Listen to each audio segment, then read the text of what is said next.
Alrighty, everyone. Mezzamad back here with another video for y'all. Appreciate y'all for watching this. If you guys been looking where I'm at here recently, I've had a lot of schoolwork going on, a lot of personal stuff going on that we've been trying to get rid of. So as far as everything goes, we're going to be getting back on here. We're going to be making some videos, getting you guys ready for the fall severe weather season, which is actually going to start to ramp up here very, very quickly and very, very soon as far as this week and next week goes. We're also watching a tropical system here closer to home. You guys can see an orange shaded area on your screen over here back near off the coast of South Carolina and North Carolina, as well as a little bit of a severe risk today in the central and northern plains. But that is going to be pretty quiet as far as the severe weather goes until we get into the later half of the week. And as we get into next week as well, the following week and the second week and third week of September here, we could be seeing some more significant severe weather, maybe a couple tornadoes, some wind, and some hail. And we'll talk more about that and why I think that here in just a few minutes. But I do want to go ahead and come over here to the right side of the screen here, and we can focus on this orange blob. This is going to be the remnants of Francine that is going to basically latch onto a low pressure system here and spin up potentially into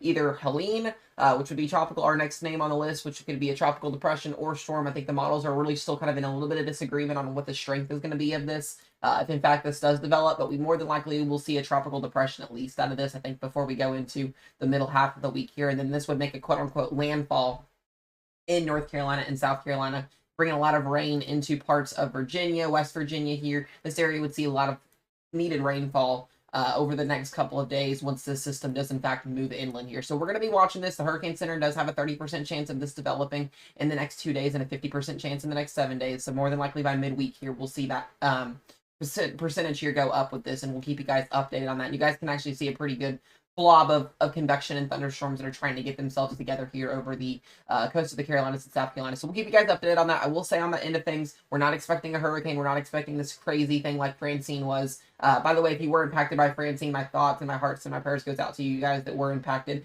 The good thing that I really saw out of Francine was there was not this crazy tornado outbreak like we thought there was going to be, which I'm very happy that that did not unfold the way it could have unfolded.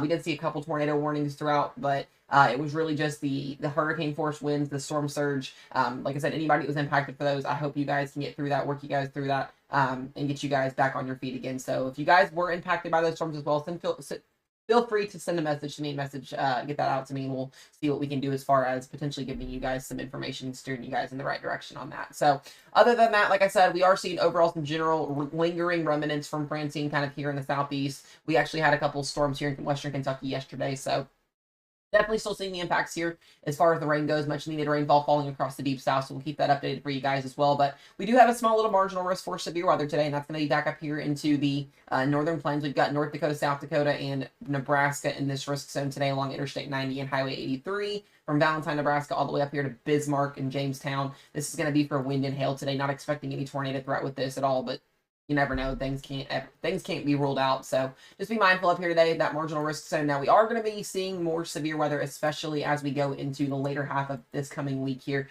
We do have another risk for severe weather. This is the day 3 forecast. We don't have anything currently for tomorrow, but we do for your Monday forecast here back here in Salt Lake City, Provo, into parts of New Mexico and western Colorado here in northeastern Arizona, as well as parts of the Nevada area. And this is going to start to become more of a thing, especially as, like I said, as we go to next week. This area right in here, the Central Plains, is going to be getting back active again, especially as we go toward the Wednesday, Thursday, Friday timeframe of this coming up week, as well as the following week. And I'm going to talk about why that is going to be here in just a moment. We'll go ahead and go over to our newest model run here. This is going to be the GFS as of this morning. You guys can see on your screen here, got a lot of stuff going on here. This is as of right now. This is the remnants of Francine. We've got a high pressure system kind of sitting over here over in the northern Midwest here, as well as an upper level low over Canada. This has helped bring that severe weather risk for today. You can see where that marginal risk was kind of placed at back here in this area where the highest of the middle of the jet stream is going to be at. That's where we'll see that concentration for a couple wind and hail storms today. Now, as we go throughout the middle of the week here, or start of your week into middle of the week, you guys can see on the left side of the screen, left and right side of the screen, this is what could be our next tropical system here, bringing some rainfall into the Carolinas and into the Appalachian Mountains. But we've also got this big trough ejection, and I was talking to you guys about this a lot last week, and in really the last 2 weeks, as we transition from summer to fall. we are going to see the battle of the seasons basically happen. We're going to start to see some cold air come out of Canada. We're going to see some snow showers over a lot of people, especially as we go to higher elevations in the Rockies and up towards Montana. That clash of cold air with the warm air intrusion that comes out of the Gulf of Mexico will typically signal severe weather somewhere in the central plains here, especially as we transition over. Sometimes can lead to the Ohio Valley and into the deep south, but we'll, not seeing that quite right now. It's really more favorable for the northern and central plains from Texas all the way up to North Dakota. And, as we go into next week here, we're going to have to really watch a very, very strong and negatively tilted trough here. And this is what we call a ski jump trough. Anytime it has that U-shape feature here with that low on the northeast side. But this is signaling a pretty significant severe weather threat. So we're going to have to watch this. Like I said, all modes of severe weather could definitely be possible from Tuesday through Friday here with this trough ejection coming through. And especially as we go into the weekend here, an even bigger trough ejection.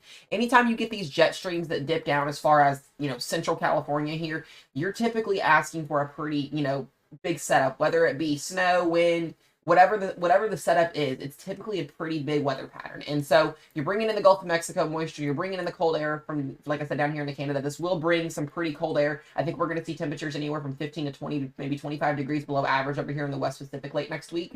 And with that clash of air masses, you're going to get some type of severe weather there in the central plains. And I do figure, we could have a potential for some tornadoes, some wind, and some hail. Probably looking more of a wind threat, but then we get that system out of here, and then we see another system develop either over here, like I said, in the later half of the week here in the Carolinas, as well as another system coming down. So you guys can really start to see the common trend and the theme here of what we're going to be seeing going forward as far as the overall pattern for the rest of September, and especially as we go toward the last month of September. We're going to really start to see that cold air start to make it down here out of Canada, and we could see snow, believe it or not, guys, start to fall in parts of the northern plains, into parts of those higher elevations back down in the Rockies, especially as we go into the time frame here for your transition into fall.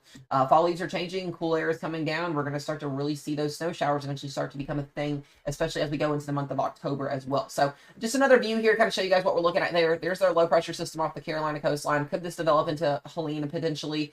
We'll watch it and we'll see here. The models, like I said, the GFS specifically does have a named storm making landfall, believe it or not, in 24 to 36 hours here. So we're going to have to watch this in the next 3-day period here along the Carolina coastline. So we'll keep you guys updated on that. If that does become something, we'll like I said, we'll cover that for y'all. Especially, like I said, as we go into Tuesday and Wednesday here, we're going to see an upper level jet stream with a trough ejection, as well as a low that's attached up here into Canada. Another low that comes down here out of the West Pacific. This could bring some showers and storms, maybe some severe weather, especially as we go into the later half of the week. But what you start to see as we go into this coming weekend, look at this, guys. Snow, like I was saying a few minutes ago, snow coming down here out of Canada into portions of the northern plains, and this is where that severe weather setup could be a problem, especially as we go towards the later half of the week here. That low pressure 994 popping up on the GFS here. You can see the clear cold front attached with this here as well, and especially as we go into the following week, they're seeing some cold air coming down, like I said, into the northern plains. We're going to watch the tropics as well for potentially another system back into the Gulf of Mexico or over into the eastern Atlantic, and then more severe weather that could start to kind of ramp up here as we go into the end of September. So like I said, guys, a lot of things are going to be changing here. Another thing we'll look at here as well is just going to be the temperatures in general. You can see not a lot of heat going on right now, and we're going to start to see a rebound once again in the temperatures back over here in the West Pacific. You can see that cooler air mass coming down here. Temperatures could be 15, 20, 25 degrees below average from what we typically see for the end of September here in the West Pacific and into the desert areas, and especially as we go back here to the central plains and northern plains and the Ohio Valley even as well. Warmer air intrusion as well, so we'll have the battle of the seasons ongoing. Typically, like I say, when you have this setup, we'll kind of stop it right around Thursday, Friday time frame. You can kind of see what could be a dry line setup here with some cold air coming down, cooler air coming down here, warmer air coming in, severe weather setup. So that's what I've got for you guys. Like I said, we're going to keep you guys updated as far as the forecast goes in general with that tropical system ongoing. I'll keep you guys updated. We might do some live streams over the next couple days to kind of talk about it as well, but getting ready for severe weather season, guys. Fall severe weather season is, and will be here very, very soon, if not here already this week. If you don't have severe weather prep plans in the Ohio Valley, Central Plains, Dixie Alley, Deep South, wherever you live at, just kind of remind yourself, go over those plans with your kiddos, your family, your loved ones. That way you guys are prepped and ahead of the storm. But other than that, guys, I appreciate y'all for watching this. Stay safe and be weather aware, and I'll see you guys later.